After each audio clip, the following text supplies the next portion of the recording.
Sir इकडे येते ठीक आहे रेडी मोबाईल सायलेंट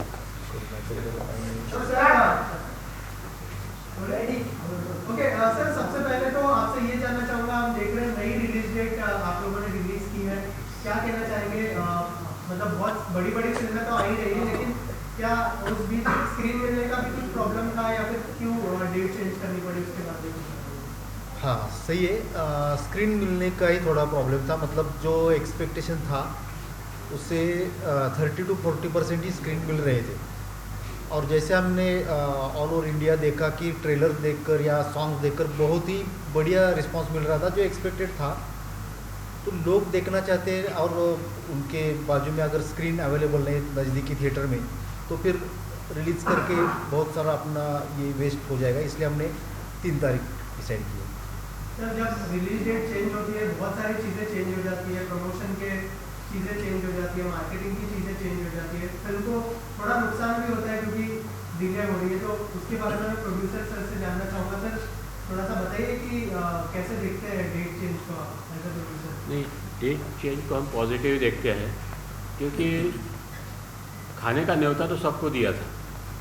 जहाँ जहाँ हम घूमे हैं, लखनऊ, दिल्ली, इंदौर, पुणे, लेकिन परोसने के लिए थाली ही नहीं थी हमारे पास, इसीलिए थोड़ा डेट चेंज करना। और आपको पता है अगर ऊंची छलांग लगाना हो तो एक स्टेप पीछे जाना बहुत बढ़िया है, वही हमने किया। उनके एक्टर्स से जानना चाहूँगा कि आप लोग सिटी टूर करके आए हो अलग अलग जगह पे, किस तरह का रिस्पांस मिला है आप लोगों को? और अगर आप अपने अपने किरदार के बारे में थोड़ा सा शेयर करना चाहें तो?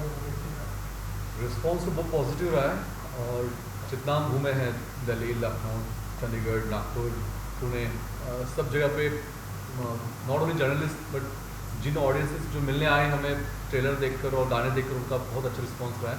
दे are eagerly waiting for the film और काफ़ी समय बाद ऐसी फिल्म आ रही है जो सारी फैमिली मिलकर देख सकती है और because of the engagement factor जो है उसमें।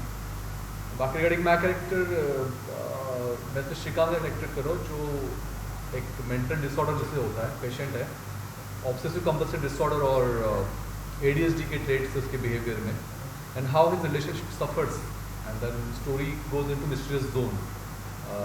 इसकी कहानी है, बड़ा इंटरेस्टिंग है कैरेक्टर। बाकी स्टोरी के साथ बड़ा मजा आएगा आपको देखने में। सर टाइटल आपने इंग्लिश में क्या हिंदी में रख सकते थे, सही बात है, लेकिन द रैबिट हाउस ये जो है एक्चुअल प्लेस है हिमाचल प्रदेश में जिसका नाम द रैबिट हाउस है और वो जैसा है वैसा हमने लिया है। और बहुत सारी हिंदी फिल्मों के नाम आजकल क्या पहले से ही इंग्लिश में होते हैं, ऐसा कुछ नहीं। और लैंग्वेज पहले भी ये फिल्म है ना, आधी मराठी में आधी हिंदी में होने वाली, तो लैंग्वेज सेकेंडरी थिंग थी पहले से ही। जो हम जिस भाषा में बोलते हैं, कभी कभी इंग्लिश वर्ड्स भी आते हैं ना मुंह में, तो बस ये सोच कर आगे बढ़ रहे हैं। सर अगर किरदार के बारे में बताएं क्योंकि मेरा सवाल पूरा है। मैं इसमें द रैबिट हाउस जो ओनर है विक्की भाई, वो कैरेक्टर प्ले कर रहा हूँ। और मतलब वो हिमाचल का एक रहने वाला है और भोला भाला कैरेक्टर है, बहुत प्यारा सा, और जो अपने परिवार के लिए जीता है और एक आर्टिस्ट भी है, चार्विंग का काम करता है। और गेस्ट हाउस शुरू किया है, वहाँ पे लोग आते हैं, उसका मकसद है कि वो लोगों को खुश करें, वो पूरा खुश होके जाएं और पूरी हिमाचल की और उसकी वादियों की उनकी तारीफ करें और ताकि और लोग आएँ। इसी बीच में जो छोटा सा एक हादसा जो वहाँ हो जाता है और उस हादसे को किसी भी तरह से वो अवॉइड करने की कोशिश करता है ताकि फैमिली को प्रोटेक्ट करे, क्योंकि हर कैरेक्टर में, हर इंसान में एक एनिमल क्वालिटी होती है।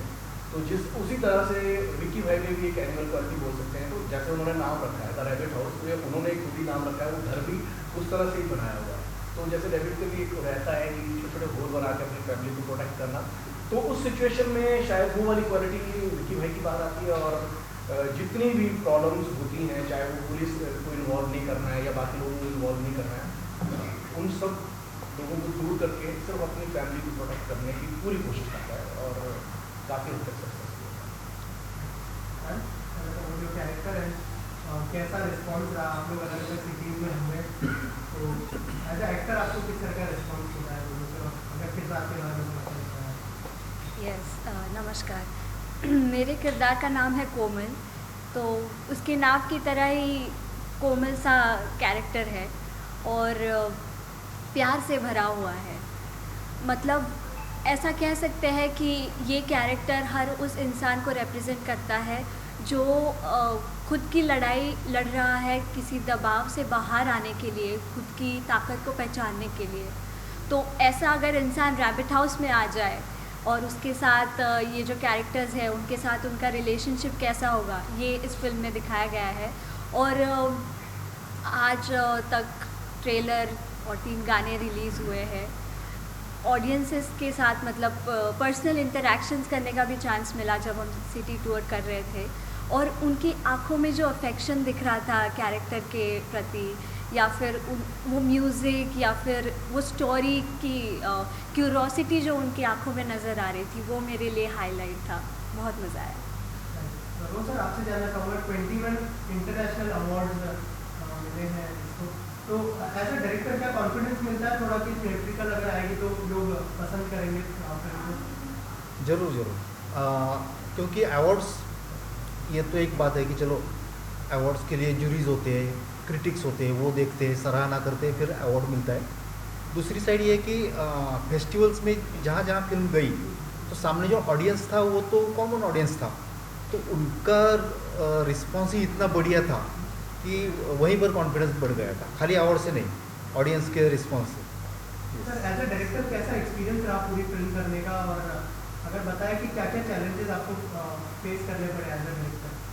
Yes, as a director experience तो मतलब अगर हम कुछ एक्सप्रेस करना चाहते हैं और एक्सप्रेस करने का मौका मिलता है तो हम खाली हो जाते हैं ना, तो उस तरीके का ये एक्सपीरियंस था, ये पूरी जर्नी थी। चैलेंजेस तो थे ऑफकोर्स, क्योंकि हम जहाँ पर शूट कर रहे थे ये बहुत ही अनटच लोकेशन है, जहाँ पर ज़्यादा लोग आते जाते नहीं, रोड्स नहीं है अच्छे, क्योंकि वहाँ पर ज़्यादा व्हीकल्स ही नहीं है तो रोड अच्छे क्यों बनेंगे। तो और हमने जो लोकेशन वहाँ पर ढूंढे थे वहाँ पर ट्रैक करके जाना पड़ता था, तो फिर कभी कभी लैंडस्लाइडिंग होता था, जो क्लाइमेट हमने एक्सपेक्ट किया था वो तो वहाँ पर नहीं था। अप्रैल मई में बर्फ़ गिर रहा था, बारिश आ रही थी, सब कुछ प्रतिकूल दिख रहा था, लेकिन ये सब चैलेंजेस देखते हुए हमने ओवरकम करके अच्छे से काम किया और हुआ। सर, एज ए डायरेक्टर थोड़ा सा ये भी जानना चाहूँगा कि जैसे आपने कहा कि स्क्रीन्स नहीं मिल रही थी, बड़ी बड़ी फिल्में आ रही है, पुष्पा 2 की बात करें, अभी बेबी जॉन भी रिलीज होने वाली है, तो मतलब जो नई फिल्में हैं या फिर नए कलाकार हैं उनको थोड़ा सा डिफिकल्टीज होती है सस्टेन करने के लिए? होती है, लेकिन मैं इसको किसी को ब्लेम नहीं करना चाहता, ये नेचुरल थिंग है। क्योंकि ठीक है, कोई अगर फिल्म चल रही है, तीसरे हफ्ते में भी चल रहे हैं, तो उसे चलने देना भी चाहिए, थोड़ी स्पेस देनी चाहिए, और अगर हम एडजस्ट कर सकते हैं, थोड़ा बहुत कॉम्प्रोमाइज़ कर सकते हैं तो वो करना चाहिए। और उसका एडवांटेज भी है, चलो 10-12 दिन हमें एक्स्ट्रा मिले, 15 दिन, उसमें हम और ज़्यादा लोगों तक पहुंच सकते हैं ना, ये भी पॉजिटिव थिंग है। सर, लेकिन बड़ी छोटी फिल्में ही नहीं, अभी जैसे पुष्पा 2 और बेबी जॉन का जो स्क्रीन्स था उसके रिलेटेड भी कुछ इशूज चल रहे थे कि बेबी जॉन को कहा गया कि पुष्पा 2 को जितने स्क्रीन्स है उतने बेबी जॉन को भी स्क्रीन्स मिले हैं, तो हम लोग पुष्पा 2 निकाल देंगे। अनिल खड़ानी ये film was distributing the film. तो ऐसा नहीं कि छोटी और बड़ी फिल्मों को ये होता है, बड़ी बड़ी फिल्मों के बीच में भी टक्कर होती है कि हमें ज़्यादा स्क्रीन्स चाहिए। आप लोगों को as a producer also director कुछ ऊपर से कोई किसी प्रोडक्शन का या किसी मार्केटिंग का कुछ मैसेज या कुछ आया था कि जिसको पोस्टपोनेड ऐसी कुछ चीज़ें हुई थी क्या? I mean media is there, you can share whatever. Yes, जरूर इसका डिस्कशन चल रहा था, मैसेज आ रहे थे कि चलो आप थोड़ा आगे अगर जाएंगे तो अच्छा रहेगा। दबाव नहीं था, लेकिन ये डिस्कशन चल रहा था और हमने भी माना ठीक है, अभी करेंगे, कम स्क्रीन्स मिलेंगे तो थोड़ा ज़्यादा लोगों तक नहीं पहुंच पाएंगे, और उनकी फिल्म चल रही है, ऐसा नहीं कि चल नहीं रहे फिर भी उनको थिएटर चाहिए, ऐसा भी नहीं है। तो ठीक है करके हमने डिसीजन लिया, मतलब प्रोड्यूसर ने खास करके ये बहुत बड़ा डिसीजन लिया कि चलो हम आगे की डेट ले लेते हैं। सर, आप कुछ ऐड करना चाहेंगे? नहीं, जैसा कि पहले भी बात की है कि जहाँ हमने सिटी टूर तक पहुँचे, लोगों का रिस्पांस बहुत बढ़िया था, और वो रिस्पांस देख के छोटे जो कम स्क्रीन मिलने वाले हैं उसमें एडजस्ट करना वो सही नहीं था, इसीलिए हमने थोड़ा आगे जाने की सोचा, आगे की डेट सोची। और उससे क्या हुआ कि हमको जैसा भी अभी बताया है कि हमको और थोड़ा टाइम मिला और थोड़ा प्रमोशन के लिए टाइम मिला ताकि ज़्यादा लोगों के पास हम पहुँच सकें। Congratulations, sir, for winning 21 international awards. The question is, the theme is OCD. So this is a medical concept. So have you consulted any doctor? So it will be proper, like people can relate to it. Yes मैं काफ़ी psychiatrist से मिला हूँ because ये subject ऐसा था, ये character ऐसा था कि आप ऐसे लाइटली प्रेजेंट नहीं कर सकते। ऑब्वियस वैसे शो नहीं किया कि is the patient of this, but then क्योंकि समाज में बहुत से लोग ऐसे होते हैं जिन्हें पता ही नहीं उन्हें मेंटल डिसऑर्डर है। We just focused on how relationship gets affected. But हाँ, प्रिपरेशन में जब हमारे वर्कशॉप हो रहे थे तो I met lot of psychiatrist और मैंने काफ़ी पेशेंट्स का बिहेवियर ऑब्जर्व किया था, मैनरिज्म स्टडी किया, उसको हमारे सीन्स के साथ जोड़ा गया, how to present it efficiently. तो आई थिंक काफ़ी हद तक हम सक्सेसफुल रहे क्योंकि कुछ डॉक्टर्स को भी हमने फिल्म दिखाई थी, they were very happy to see the patient, the way my character got develop, they were very happy that बड़ा एप्ट है, मतलब परफेक्शन के करीब है जिस तरह से पेशेंट्स होते हैं ऐसे। Did you read any book for that, preparing for the role? I have been studying obsessive compulsive disorder and ADHD since long. After signing the film, I have been studying it और mainly guidance psychiatrist का रहा है। Sir ये थोड़ा सा reveal करिए, मतलब आप बोल रहे हैं किसी ने देखा भी नहीं है लेकिन तो ये क्या है द रैबिट हाउस? नहीं, किसी ने देखी नहीं ऐसा नहीं है। रैबिट हाउस नाम का होम स्टे है हिमाचल प्रदेश में, जहाँ लोग जाते हैं रहते हैं। ये 120 साल पुराना घर है, उसमें 16-17 रूम्स है जो इंटरकनेक्टेड है। जैसे नाम है रैबिट हाउस, तो रैबिट होल जैसे रहता है वैसा है। तो कभी कभी हम फंस जाते हैं कि एंट्री तो यहाँ से ली, एग्ज़िट कहाँ से ले, एग्ज़िट का दरवाज़ा कभी कभी नहीं मिल पाता। तो ये मन की सिचुएशन भी हो जाती है, कभी कभी किसी सिचुएशन में हम अटक जाते हैं तो यहाँ से कैसे बाहर निकले। तो मन की सिचुएशन रैबिट हाउस जैसी हो जाती है सिंबॉलिकली अगर देखा जाए तो। यस, इसका म्यूज़िक पद्मनाभ ने किया है और पद्मनाभ ने एक अच्छा लीड कैरेक्टर भी प्ले किया है इसमें, मोहित का। म्यूज़िक आप अगर सुनेंगे तो बहुत ही अलग तरीके का बना है, क्योंकि उसमें हिमाचली फोक आया है, 2 हिमाचली फोक सॉन्ग है, कुलवी नाटी है और बाकी जो हिंदी गाने उसमें भी थोड़ा हिमाचली फ्लेवर आया है।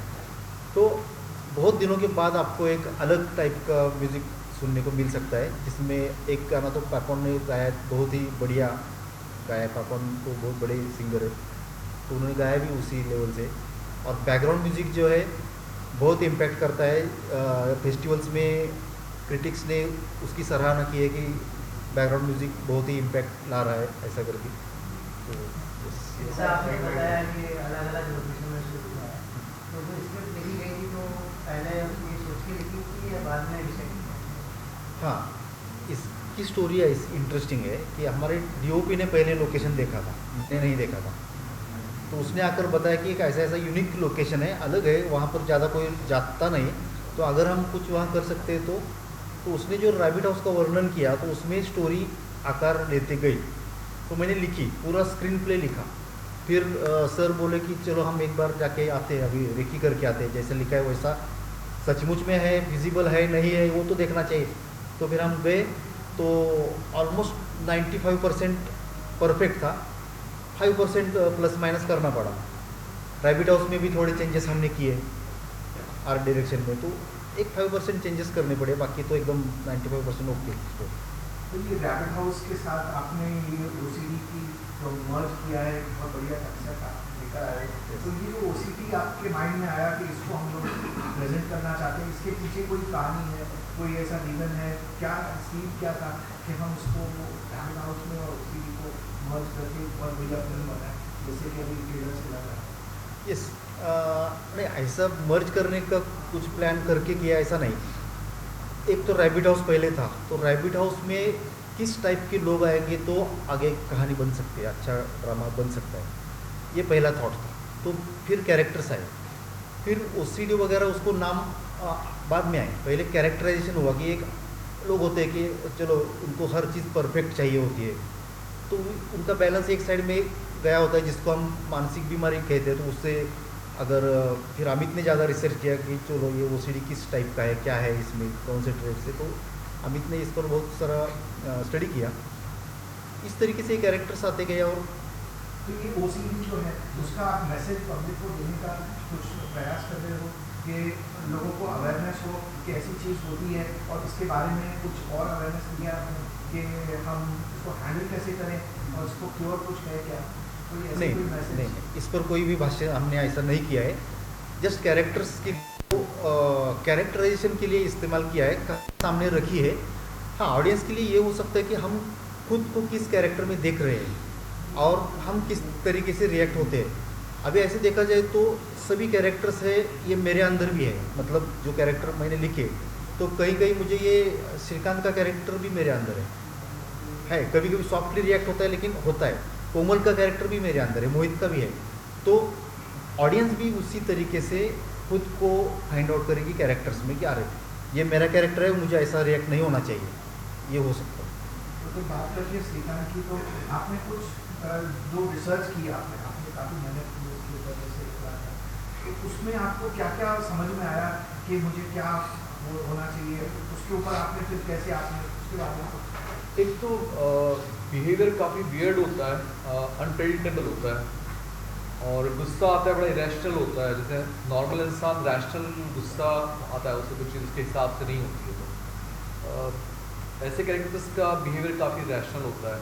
सामने वाला हमेशा विक्टिम ही बनता है इसमें, तो उसका is not able to find out कि क्या रिएक्ट कर रहा है बंदा, सामने वाला मेरा पार्टनर क्या सोच रहा है, तो हमेशा डिलेमा में रहेगा। सो और जैसे सर ने कहा कि ज़बरदस्ती मैसेज देने की कोशिश नहीं की है। पीपल विल, हमारी ऑडियंस लकीली इतनी सेंसिबल हो गई है आज की, आपको स्पून फीडिंग करने की ज़रूरत नहीं है। दे कैन अंडरस्टैंड देमसेल्फ कि भाई क्या लेना है क्या नहीं लेना है। And I think as a high time हम ऐसा सब्जेक्ट एक्सप्लोर करें। ऑडियंस को जब आपने ये प्रेजेंट किया, आपने बहुत सारी शहर, कितने शहर आप घूमे थे और कितने लोगों से आपने अप्रॉक्सीमेटली इंटरेक्ट किया था? हाँ, हम 100-200? नहीं ज़्यादा ही, क्योंकि फेस्टिवल्स में भी बहुत एक फेस्टिवल में 400-500 लोगों से इंटरेक्शन होता तो था। इतने लोगों से जब आपने इंटरेक्ट किया, हाँ। तो हर आदमी इस पिक्चर को थोड़ा थोड़ा अलग अलग तरीके से देखता होगा, उससे आपको भी कुछ समझ में आता होगा। कोई ऐसा इंसिडेंट, कोई ऐसी बात आप बता सकते हैं कि आपको ऑडियंस किस तरीके से उसको देखती है? हाँ, ये होता है कि जहाँ पर हमें समझो लाफ्टर एक्सपेक्टेड है, तो हमने देखा कि अरे कहीं और भी लाफ्टर्स आ रहे हैं जो हमने एक्सपेक्ट नहीं किया था, ये भी आ रहे हैं। कहीं कहीं जगह पर तालियां भी आती है जो एक्सपेक्टेड नहीं थी। तालियां बजाने ऐसा कुछ है या इस सीन में ऐसा नहीं लग रहा था, लेकिन लोग तालियां बजाते हैं। ये तो हमने देखा है, एक्सपीरियंस किया है। और मैम, आप कुछ बता सकते हैं कि लोग आपको किस तरीके से देखते हैं और कैसा लगता था जब लोग आपको अलग अलग तरीक़ों से देखते हैं? कोई किस तरीके से इंटरप्रेट करता है पिक्चर को, कोई कुछ और लगता है?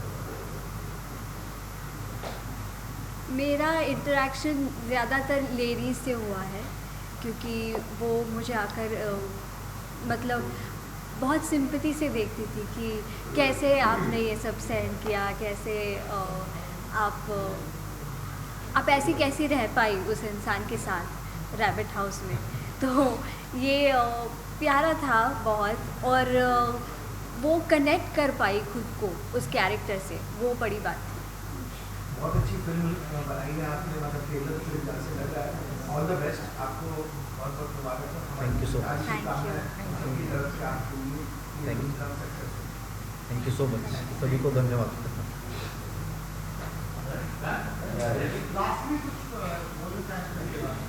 डेट के बारे में आप शुरू कर दीजिए। पहले जैसे आपको पता था डेट की हमारी ये पोस्टपोन हुई है, पहले कोई और डेट थी, तो हम लोग उस नई डेट को लेके ज़्यादा एक्साइटेड हैं। और ये हमारे कंधों पे एक भार आ गया है कि 2025 जो है अच्छी फिल्मों से शुरुआत होगी, और ये हम आपको विश्वास दिलाते हैं कि सही मायने में नए वर्ष की ये एक अच्छी शुरुआत होगी और एक अच्छी फिल्म लेकर आ रहे हैं हम लोग, और आप लोग ज़रूर देखें और इसका आप भागीदार बनें। ये 3 तारीख को, 3 जनवरी को रिलीज़ होगी सभी के तरफ से।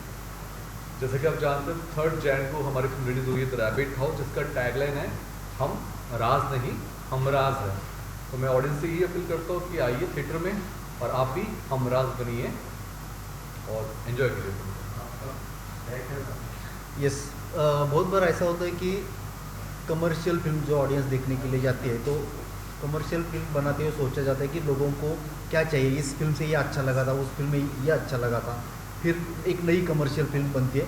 तो इस टाइप की ये फिल्म नहीं है, ये कमर्शियल है लेकिन ओरिजिनल है, ओरिजिनल कुछ देने की कोशिश की है और विजुअली बहुत अच्छी है। साउंड वाइज भी बहुत साउंड डिज़ाइनिंग का काम इसमें संकेत दोटकर डिज़ाइनर है, तो उसने बहुत बढ़िया काम किया है। तो ज़रूर ये फिल्म थिएटर में जाके देखनी चाहिए। तो हम हिमाचल प्रदेश का, वहाँ के कल्चर का, रैबिट हाउस का एक्सपीरियंस ले सकते हैं।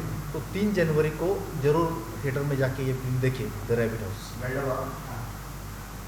3 जनवरी 2025 को द रैबिट हाउस हमारी हिंदी फीचर फिल्म रिलीज़ हो रही है। इस फिल्म में जो एक कॉन्सेप्ट है जिस पर आजकल कम कंटेंट बनता है, जो हर एक इंसान के बारे में बात करे जो अपनी स्ट्रेंथ को पहचानना चाह रहा है, और इस कॉन्सेप्ट को एक एंटरटेनमेंट वे में प्रेजेंट करना जिसमें मल्टी जॉनर्स आपको एक्सपीरियंस करने मिलेंगे।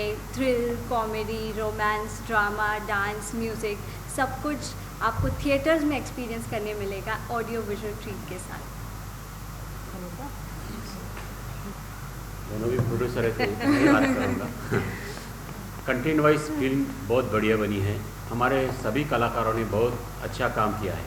नए साल में लोगों को मनोरंजन और सस्पेंस, थ्रिलर और सब मसाला मिलेगा लोगों को।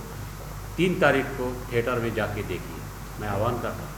और हमारी फिल्म की टैगलाइन क्या है मालूम है? हम राज नहीं, हम राज हैं।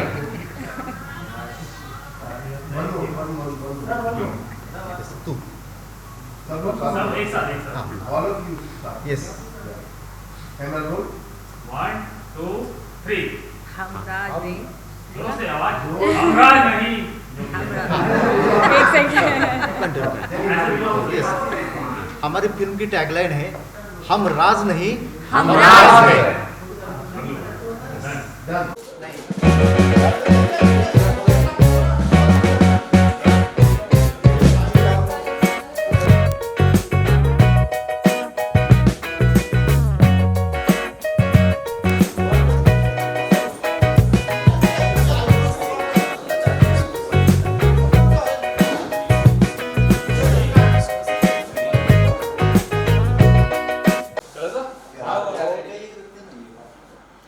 Wish you all a merry Christmas and happy new year. हमारी फिल्म द रैबिट हाउस 3 जनवरी रिलीज हो रही है। हम राज नहीं, हम राज है।